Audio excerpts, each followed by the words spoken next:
I got time this evening, so I'm gonna tell y'all the story about how my best friend and her brother plotted to kill me. So I told y'all the story before about how my mother dipped out on me for a crackhead, but during the story I explained to y'all that that was why I had to end up staying with my best friend because my mother wasn't taking me to school anymore. Go check that story out. Let's get into it. So one day I was talking to my friend Samantha and her brother Coolio about how hard things were at home. And her brother Coolio said, Samantha, why haven't you offered her to stay with us yet? We're going to the same place that she's going to. Why wouldn't y'all? Y'all play the same sport. I would be happy to have my best friend here. Samantha goes, oh, yeah, do you want to stay? So I was desperate. I said, yeah, if that would be cool with y'all dad. She was like, you know he like you, so he gonna say yeah. I said, just out of respect, I want to ask him. Asked Mr. Job. Mr. Job says, that's fine. So it had to been that Sunday after church where I went to my house, I grabbed a bunch of stuff, and I go over there. Now I'm gonna start staying over there. Riding with them in the morning to the school, riding back with them after practice. Well, Samantha had this boyfriend who was medium ugly. Let's just call it what it is. Not my type at all, especially not my type now, but wasn't my type then. I was more so into the taller, light skinned, athletically built, or wide body, football player built type of guy. This guy was the opposite. So her and him had been talking to each other for maybe about a year, and there was always this thing that he would do where he would get into it with her about something he wanted her to do.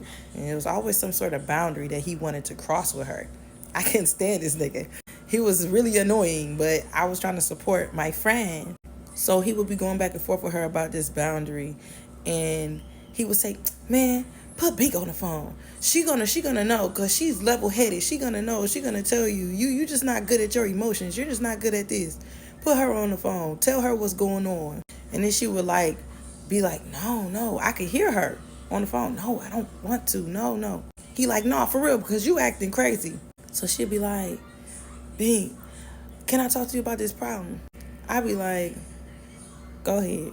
So it'll be something stupid like he wants her to come over to meet his mom, his grandma, his uncle, his cousin, his brother, his sister, and his other sister. And he got 5 sisters, and he want her to learn how to double dutch tonight, and she need to be ready and prepared. She would always be nervous about being around a whole lot of people, and I don't blame her. All of them sisters.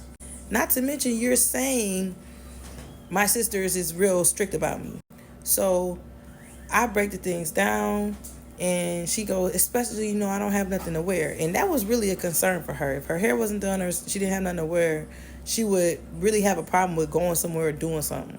So I'm explaining to him her end, and I'm talking to her about what it is that he's feeling, just trying to help my friend. So there was this ant smashing game on the iPods. I don't know if y'all remember iPods, but you used to have to put in a Google account, an email account, and a password. You had I think it was Apple ID or something, in order to download and play these games.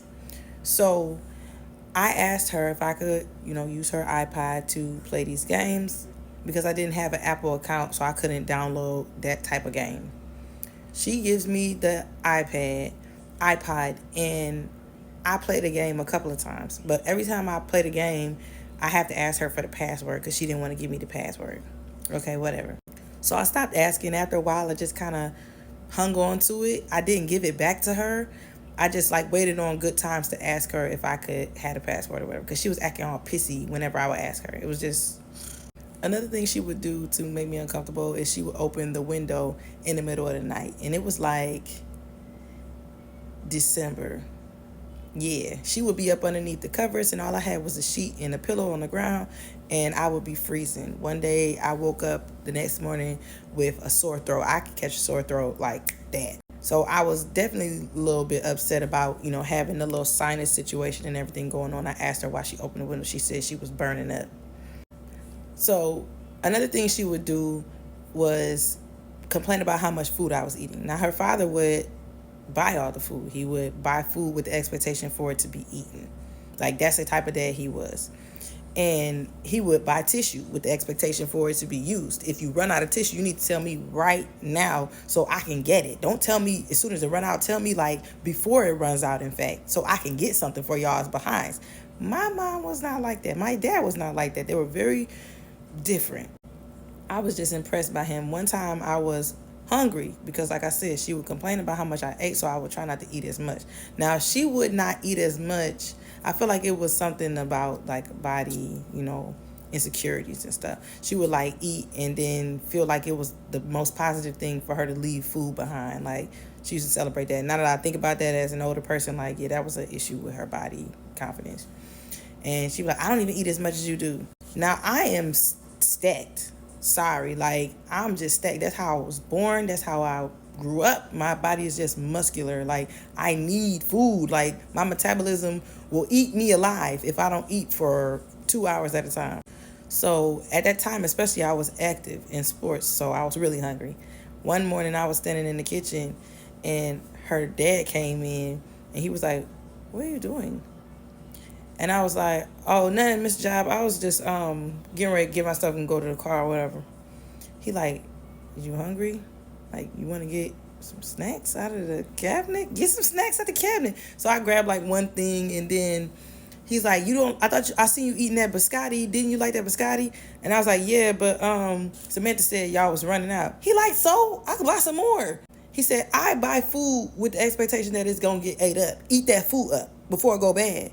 I was like, okay. He's like, don't listen to her. But I real life was feeling like, she was like the ambassador of the whole thing. Obviously, he was in more control. So back to the iPod. Like I said, I just hung on to it. Like, I would just leave it in the area where I would sleep at. I had all my stuff like stacked on one side of the wall, like really trying to be really small while I was staying there. And it would always be neat and folded, organized and stuff like that. And I didn't unpack a bunch of stuff. Like, I wasn't straying my stuff around the house, leaving my shoes around and everything, just the ones at the front door. Like, I really wasn't trying to take up a whole bunch of space while I was there. So I would leave the iPad just right there by the mirror where I would be sleeping in my spot. One morning, she came in my class and said, don't think I didn't notice that you've been signing into that ant smashing game. Whenever you get a record, you put your name as Binky Brown. So Binky being my first name, right? Let's just assume it's my first name.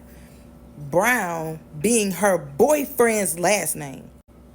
I said, I haven't even gotten to play the game enough to get a record, right? Because you don't give me the password for it. No, you're lying. I came here to confront you. Don't lie.